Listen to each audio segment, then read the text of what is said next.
Hello, welcome to the EagleSix Airsoft video. We're going to be testing another Samarium NGRS MP5. Obviously this one has got a level 6 upgrade, so that's got Prometheus bearings, Prometheus gears, Prometheus piston head, Prometheus cylinder head, FPS piston, Samarium Cobalt motor. We've got EagleSix M105 spring and the Prometheus type bore barrel.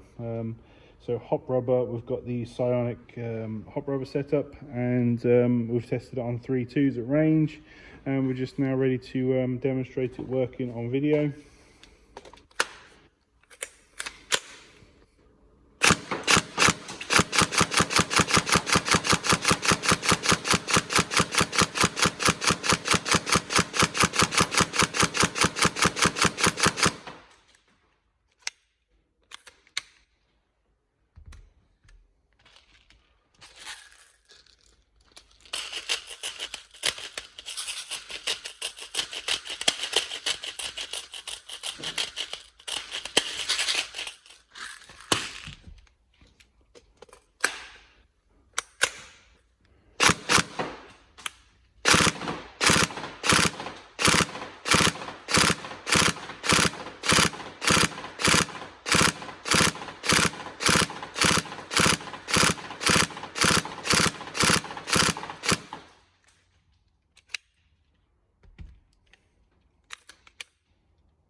There we go, all tested and all working. We hope you enjoy it. Any problems, let us know, but otherwise I hope you have a fantastic time. Thank you.